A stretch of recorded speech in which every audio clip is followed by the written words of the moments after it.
Hello and welcome everybody to this Chess Secrets video featuring a third episode on chess tactics and pattern recognition. And tactics and pattern recognition really are two secrets to improving your chess. Basically, the more tactics you know and the more patterns you can recognize, the better you will be at attacking, defending against attacks, and just it really improves your chess all around as you improve in tactics and recognize more patterns. So let's jump into a tactics and pattern area here involving a fianchettoed position. And it's in the end game, but we see weaknesses around this fianchettoed position, and the king has been chased out of the fianchettoed position. And so what I'll do here is ask you to solve this problem, and it should be easier to figure this out. White to move here, what would you play? So pause the video if you need more time. But hopefully you'll be able to see, I'll turn on the evaluation here, this quick move right here, a move with queen to h8, the best move in the position, and it basically skewers the king and queen here, so the king will have to move out of the way, and wherever the king goes, the queen will just pick off black's queen and just be up enough material for a winning advantage here. And also, you have to be careful if the king were to move up here to e7, well then instead of picking off the queen, you would have this move, a mate as well. So that's something to watch out for. The old saying, when you see a good move, take a second, there may be a better move. Sit on your hands and look for a better move. All right, so now that you've seen that, remember that pattern of taking advantage of this weakness here of the dark squares in a fianchettoed position, and you were able to bring your queen over and skewer your opponent's king and queen. So now we'll take a look at this second position here, and it'll build off that first one. So let's see here. All right. So now, having seen that first position, it should help you with this one. So white to play, what would you do here? Once again, how do you take advantage of these dark squared weaknesses here around the black king? Okay, well, pause the video once again if you need more time, but hopefully you should have found the answer after building off the first position. So queen to f8, which drives the king down here to f6, and then once again that queen to h8, skewering the king and the queen here, and so the king would move out of the way. The computer recommends king to f5, king to f5 as the best position, and then queen captures the queen here with a winning advantage. All right, so with that in mind, we'll take a look at one more position featuring this weakness in the fianchettoed position, and we'll look at example number 3 here. So white to move, what would you do in this position? And hopefully you can build off the first two positions, and it'll help you figure out how to take advantage of this weakness up here. So pause the video if you want to look at it further, but hopefully you'll figure it out from the first two problems.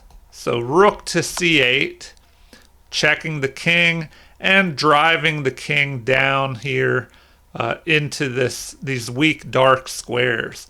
And it allows the queen to continue the attack, moving here, checking, preventing the king from trying to escape over here to h6.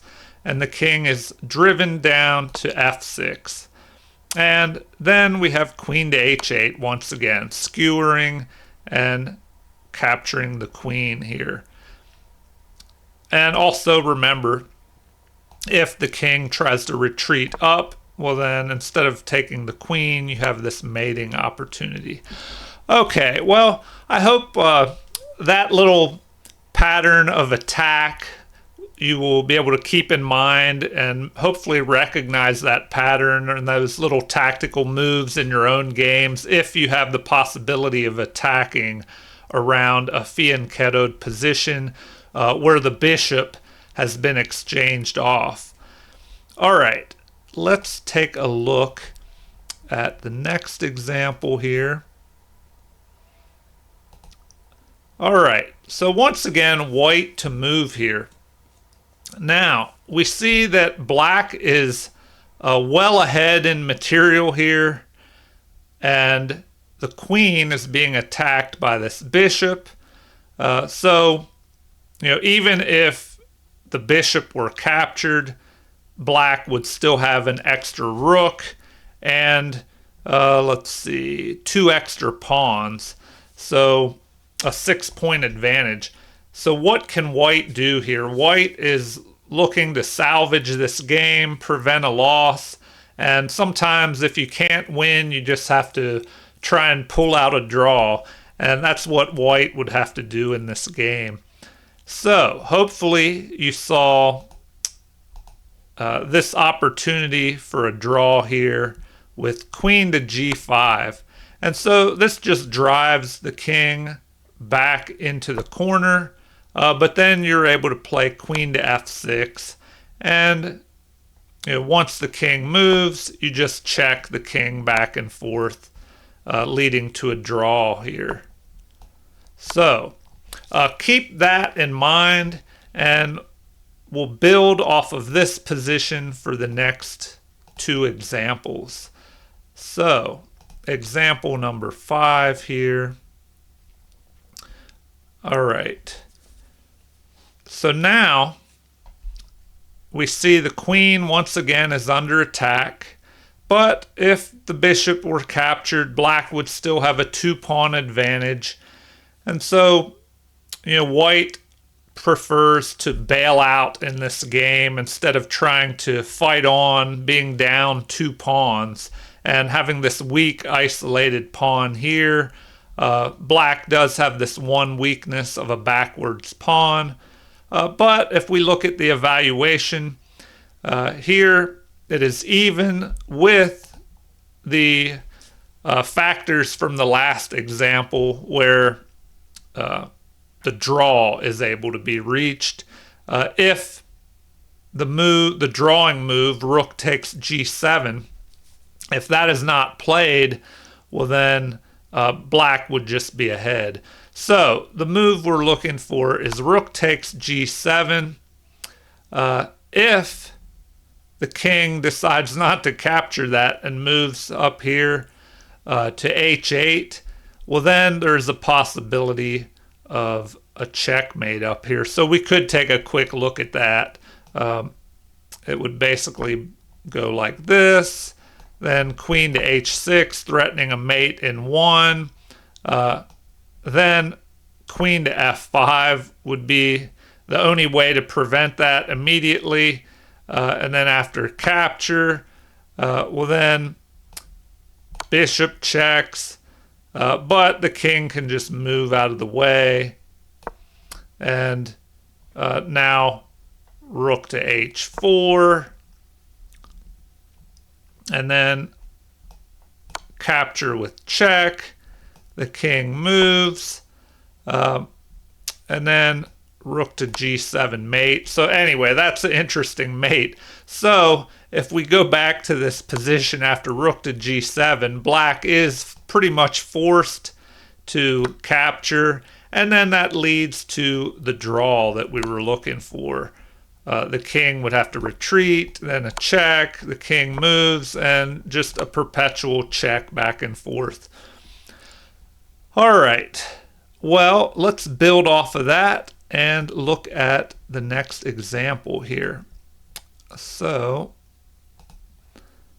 all right, now, once again, we have this opportunity to go for the draw as black is ahead by 2 pawns in this position. White does have this good knight here, but if we look at the evaluation, the game is considered even.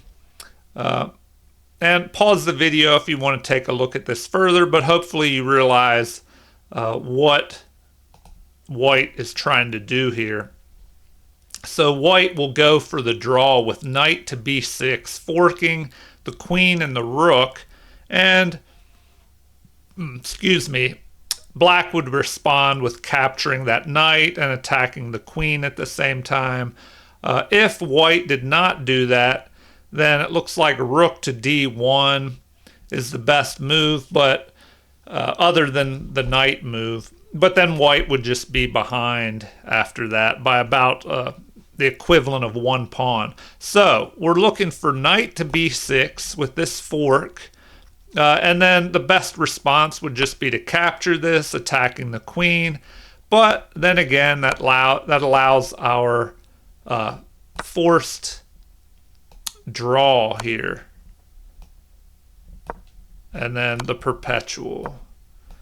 All right, well, I hope you enjoyed that. Maybe if you're behind in material, you can bail yourself out by forcing a draw in some way, by sacrificing a piece here and just perpetually checking your opponent's king back and forth.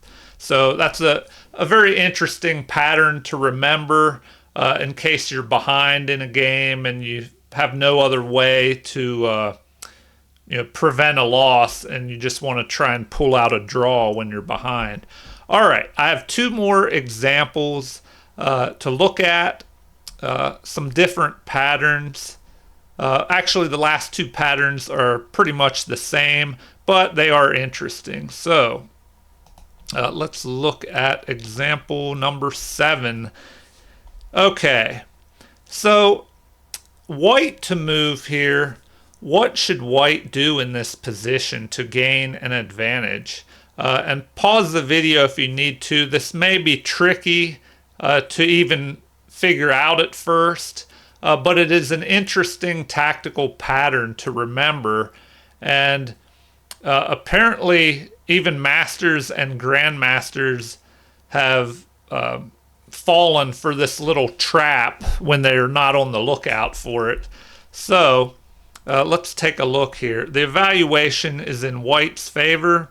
So with white to move, it looks like the best move to gain advantage is knight to g5, which threatens a mate in 1 here by queen to h7, but it also unleashes a discovered attack on this bishop and rook here with white's bishop.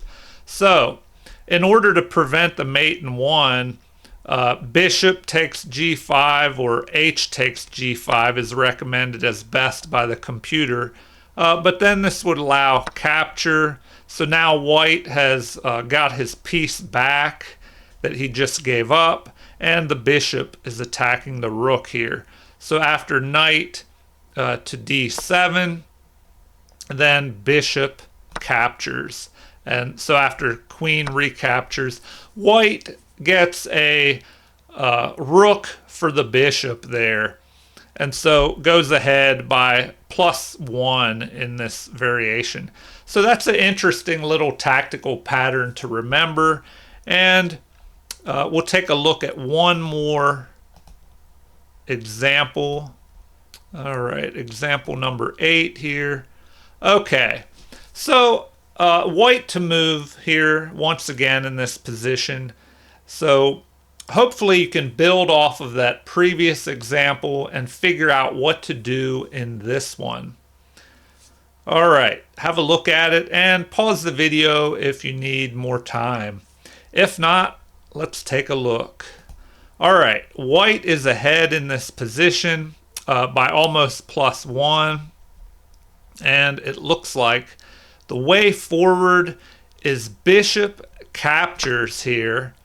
And then the computer recommends either bishop recaptures, or the top recommendation by a slight margin over bishop captures is this. But this does allow knight to g5. Once again, threatening a mate on h7 and unleashing this bishop to attack black's bishop and rook. So, after pawn captures, the bishop captures, and once again the knight would have to move, and after bishop captures, queen captures. And white goes up again, a rook for bishop, and would end up with about a +1 advantage, or slightly under that. So that was an interesting little tactical pattern. Hopefully, you can recognize that pattern in some of your own games and use those tactics against your opponent. All right, well, I hope you enjoyed some of these chess secrets of tactics and pattern recognition, and you're able to remember these. If not, go over these again, and hopefully you'll be able to see similar patterns in your own games and be able to use those tactics against your opponent. All right, well, if you enjoyed this video, please like and subscribe if you haven't already. Feel free to leave comments or suggestions. Thank you, everyone, and have a great day.